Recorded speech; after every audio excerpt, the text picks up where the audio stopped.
So now we got one more little clip. So this is the Money Guys show. I don't know if you've heard of this or seen these guys. They're both CFPs, and actually, I think they live in Tennessee too, just north of where Ramsey is, right? And they're going to do a clip of Dave Ramsey. But the two Money Guys, they're both. I think they're both CFPs. I know the one guy is. Um, and what we're going to do when we go through this clip is they're going to critique Dave Ramsey. Now, they're really nice professional guys, and Dave Ramsey's a competitor, and he lives close to them, so they're not going to be mean, right? They're not going to say what they really think. Not like we do. Certain people. Certain other shows that that are a little bit tackier and lower brow. Not to name them. Just say it. I think I've been keeping it classy. You are pretty, yeah. No, I'm the bad influence. Anyway, so I try to avoid words like scumbag, but sometimes it's appropriate. But I won't censor you because I'm cool like that. I know you're pretty relaxed. You're like the fun ant. I try to be. Yeah. Anyway, so all right, let's see what the Money Guys have to say. Yeah. I'm just going to skip through some of these Money Guy stuff. Let's see. Where was I'm having all these problems today. All right. I'm going to skip ahead. I don't want to watch this whole thing, but just to give you a sense, because they talk a lot about investing. So this guy that calls in and basically compares, he asked Dave, are you smarter than Warren Buffett? Kind of a stupid question. Warren Buffett's a completely different type of businessman. So yeah, I mean, that doesn't even make a lot of sense, honestly. And I'm not gonna lie. Like, what's the point in calling into a show like that to make a comment or ask a question like that? It just seems like nonsense to me. Yeah. But regardless, we'll see what they have to say about it. Right. So they're going to argue about index funds versus Dave likes, I think, growth mutual funds is his thing. Yeah. That's how he likes some of the differential. Well, go ahead. And he likes them in four separate categories. Four simple sectors. Yeah, that's old strategy. Yeah. That's very old. Differential in the long term of active versus passive. That's the actively managed funds that I personally have picked have outperformed the indexes by more than 2% as a portfolio because it's fairly easy. Okay. That's a pause moment right there. Do you see the look on their faces? Yeah. Let's show you again, guys. Look at the look on their faces. The older guy on the left is laughing. The younger guy's like, what? 2%? Okay. Anybody who tells you I beat the market every year by 2%, they're lying. That's not true. Okay. Furthermore, this is me overly simplifying, but how would you be beating the market by 2% just using mutual funds? Like, theoretically, I would assume that most of them are in some manner following the market. And then furthermore, when you say you're beating the market, which benchmark of the market are you beating? Right. So the first question is which benchmark, right? He's probably just talking S&P 500. All right. So just boys and girls, when people say the market, there are lots and lots of markets. And indexes are basically just something that tries to track whatever certain market it is. So like the S&P 500 is a popular one to try and track the US market. And all it is S&P, which is Standard & Poor's. That company picks 500 publicly traded businesses it thinks tracks the US, market economy. That's all it is. There's also like the Dow Jones, which is for big industry. And then there's like the Russell 2000, which is 2000 that they but they're different in what they're. My point also though is, he's not using individual stocks or anything like that, which is where I think if he was going to beat the market, he might do if he had really good picks there. But he's using mutual funds, which again is a collection of a whole bunch of different companies, sort of put into one. Sure, but mutual funds. So what are the odds? What are the odds, though, that he's actually finding mutual funds that, as a whole, are actually doing better than whichever index he's comparing to? Sure, I think they get into this in this clip. I don't know, but with mutual funds, it's a basket of stocks, right? Right. And the idea is that it's more affordable for the average person to get into an investment, and it's a little bit more diversified. It's not perfectly diversified, but you can find mutual funds that outperform the market, but I think only like 14 or 15% do in any given year. And they don't do that consistently. So, like, you might have one that outperformed the market last year, but is underperforming this year, right? So, the idea that you can consistently do that means you are out there picking and doing a shit ton of research. And because you're so good, you can predict the future. You know which funds are going to be the better funds. This is, for lack of a better term, just total horseshit. Well, I'd say that would be really difficult to do with a mutual fund because it doesn't matter if it's holding so many different things anyway. So for you to have a crystal ball good enough to be able to do your homework on which mutual fund is going to be able to literally do that consistently, it's a lot of research, and even then you're guessing. So my point is that you can do it. I'm not saying it's not impossible. I'm just saying it's unrealistic to say I do that consistently. I could say, yeah, I did some research and I picked these funds and they did really well. Right. I also think that homework is a little bit easier to do on an individual stock because it's a little bit easier to right. Because a mutual fund is hundreds, if not company, as opposed to hundreds of companies put into one fund. Right. Here's the other thing about that, just to give you a sense. If you're talking about a diversified portfolio, you can outperform your benchmark, but you need 10, 20 years, right, of consistent sort of investing. And it needs to be well diversified, which if you're just picking growth funds is not diversified because you're only in one type of fund, right? So it's not a diversified portfolio. The other thing, and that the reason they're making the funny faces is I'll give you a great example. In England, I think back in 2012, they did a big contest, and it was, pick 10 stocks or funds or whatever it was, right? And whoever had the best performance at the end of the year won some cash prize, right? And for like 2 or 3 years in a row, this woman, Lily, I forget her last name, but she won. And when they asked her what her strategy was, it was this. She has a cat named Orlando. And she'd put the stock page on a table, and she'd put her cat's little mouse toy that he loved, and he'd bat the mouse toy, and whatever stock it landed on, she'd pick. And the cat won 3 years in a row. Outperformed some of the best financial minds in the world. You know why? Because when you're talking about investing, the idea is you're trying to anticipate the future, which nobody can do. So it shows that even a random guess is just as good as the best, most intellectually thought out guess for the most part. Because you don't know what's going to happen. That cat's a genius. The cat doesn't even know what's going on. That's the beauty of it. The cat doesn't know how to read the freaking stock page. The cat, the cat probably spoke English because he's British, and he probably didn't speak English because he's a cat. But the cat beat everybody else. So this idea that what Dave's saying is, look, this guy's face is, it's such a ridiculous statement to say that, oh, I'm just that fucking good. It's either he's incredibly mistaken, he's lying, or he doesn't know what he's talking about. But I love the look on their faces. The one guy, the younger guy, what? Huh?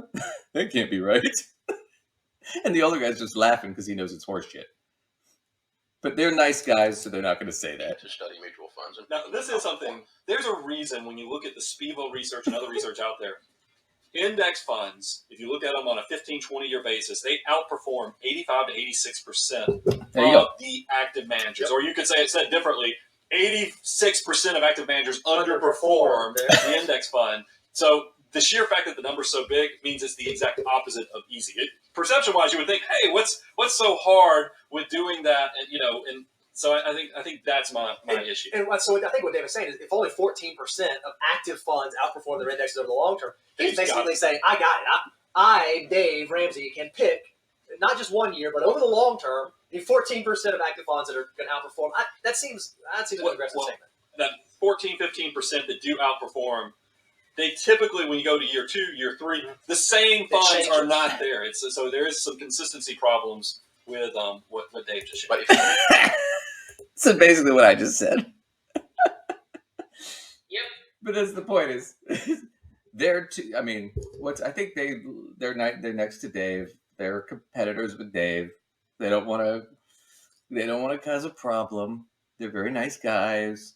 So they can't say the obvious thing, which is Dave's full of shit. That is a total bullshit statement. They said it in a very nice way, though. I'll give them that. But that's essentially what they're like. That can't be right. No, that's no. They're like, no, I don't think so. But no. The magic beans grow into a giant beanstalk. No, that can't be right. So we'll skip to their next. I know this is funny because this is a good example of just be wary of a financial planner who tells you shit like, "Oh, I could beat the market every year." That is what investment plan. So I disagree a little bit here.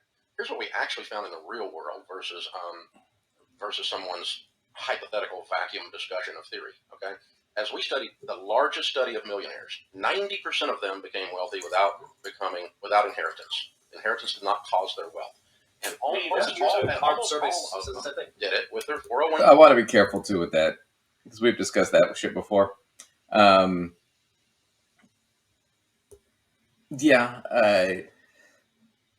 You could say that, for example, Donald Trump, before his father died, right, didn't inherit any of his wealth. Didn't inherit it because his father was still alive. But his father gave him, 200-something million, 400 million, whatever it was. But he didn't inherit it.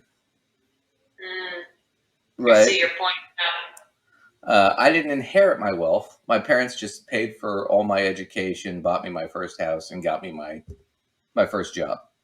But I didn't inherit the money. You see? So while technically true, it's perhaps a misleading statement, or it just leaves a lot out. Well, it's self-serving. So, even they said, well, we did our surveys and found the same thing. It's like, yeah, but how accurate are your surveys? And how much of the questions are designed to make you look good?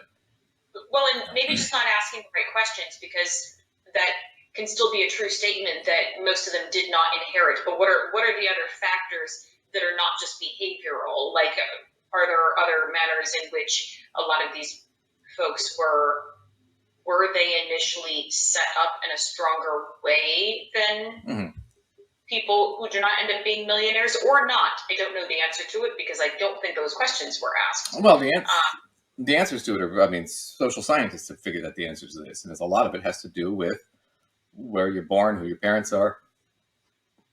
That's just the reality. I have a master's degree. Okay. My father has a Juris Doctorate. My mother has a master's degree. What were the odds I wasn't going to get a graduate degree? They're fucking next to zero. I grew up in that environment. It was almost inevitable, right? The odds that I was going to go get a professional kind of career like finance. Both my parents have professional jobs. What are the odds that wasn't going to happen? How much of that is just me doing it on my own fucking will and grit versus I had a lot of fucking help. I had people who knew how to do it showing me how to do it. Once again, it's one of those things where, however, though, if I'm, trying to sell my, 5-point, 6-point financial plan, right? I can't tell you that because then you're not going to buy it, right? Because my plan isn't what made you rich or made these people rich. It's their circumstance. Your plan doesn't come with a new set of parents circumstances. Yeah. If you buy my plan, you'll grow up in Hollywood with wealthy parents. There you go. But see, they can't sell that because if they sell that, right, with their studies and they say, oh, well, our study found out this, then what it does is it disproves my 6-point plan or 5-point or 7-point, whatever it is, right? It just proves it, right? So you can't ask those questions because, all right, it's like the oil industry. It's like, well, is the environment really getting worse because we're burning fossil fuels? Can we be certain of that?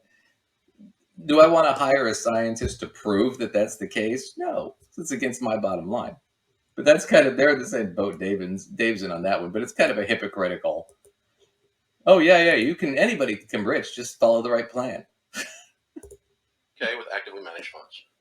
Now, some of the funds actually underperform the S&P, and some of them overperform the S&P. Dave is right.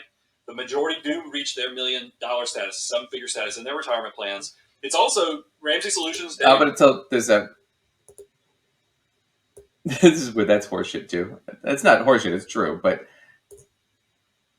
most of those retirement plans, you're not running them. Your employer is. So this idea that you can do it all on your own is just nonsense.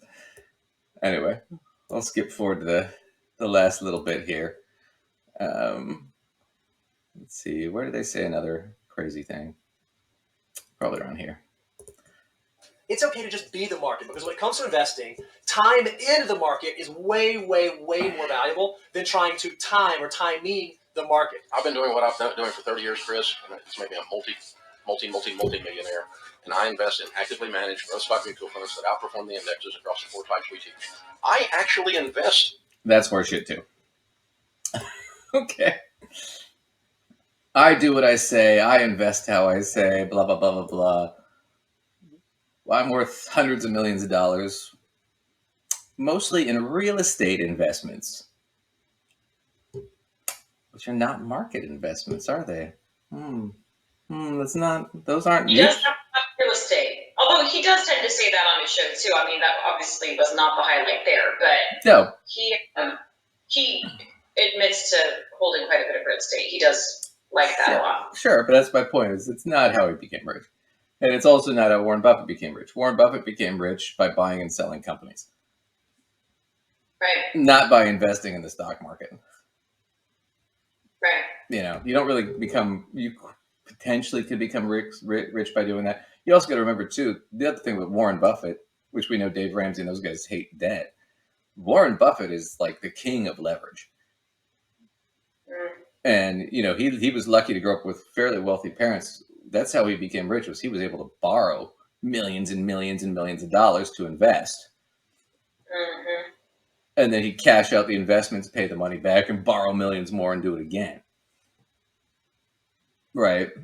But he didn't have to be right all the time, because if I've got $100 million to invest, I only have to be right 10% of the time, and I'm still killing it because I have plenty of leverage to throw around. Right. I mean, that is a good point. I only have to be right once. It's the same thing with a record producer. I've got 500 acts, but I only need one Lady Gaga to pay the bills. I only need one Taylor Swift. The other 499 can, end up on the street, and it doesn't affect me. That's just a different strategy, right? So, a little bit of nonsense, but here is the whole fucking enchilada, the whole point. So this guy here is going to spill it all for you. Done it through active management. But then we know index funds from our own experience of helping people navigate how to create wealth. And this is the great thing about money in general. If you start young enough, start building the habits, you too, whether you're doing active, whether you're doing index, you'll do it. I mean, you'll make wealth, because that's why I talk about the concept of 88 times over, is that every dollar you can invest when you're 20 years of age has the potential to turn into $88. My guidance to everyone is do the basics like Dave talks about. Get out of debt. Don't be, a servant of the credit card industry and all those things, but do try to maximize your army of dollars growing for you. Save early, save often, make it a consistent automatic habit. If you heard, we're talking about this idea of 88 times over and how powerful one. So that's the conclusion. Very basic stuff. As long as you're saving, right? And save early is better, right? And you're paying off your debts, you're probably going to be okay. So do I need to spend thousands of dollars on their books and their financial plan and their... He has to say, because he's a CFP, he can't, if he lies, he'll lose his license. So he has to be careful about what he says. But that's the point, is at the end of the day, get a good sense. What do you want? How do I... Well, no, go with a plan and a system that works for you. You know, if you naturally you're gravitating toward, you know, one particular system over another because it just makes sense to you in that way, then yeah, do it. Yeah, no, but my point is that get a good sense of what your priorities are, what you want to accomplish. Then try to figure out, okay, where am I at? What's the difference between these things? Because that's what I need to make up. That's the brass ring right there. What do I want versus where I'm at? That in between, that's where you need to find yourself and find what you want to do and how to accomplish it. And, you know, the idea behind financial planning and the strategy and the reason you'd hire somebody like me is because, you know, guys like me will do the research. We already have done a lot of the education and we know what to look for. I mean, that's how we can see the old guy and immediately I'm like, bankruptcy, done. That'll solve it. Right? Oh, we need to get him Medicaid. Right? The girl earlier, Monique. Oh, well, wait a second. You want to get a house? Let's not throw your fucking money at the debt. Let's secure a position. So there's different ways to do it, but it's all about allocating your resources, your time to what's going to accomplish your goals. And I don't know that you want to throw a lot of your time and resources at, you know, apps and books and things that are just sort of generic nonsense that doesn't really work. And I think the money guy just proved me right. Just save when you're young, pay off your debts, you'll be okay. There you go. You don't need the big complicated spiel. You don't need to buy my fucking 200-page ghost written book about just do these 7 things and one day you'll be a millionaire like me and Warren Buffett. Because you won't.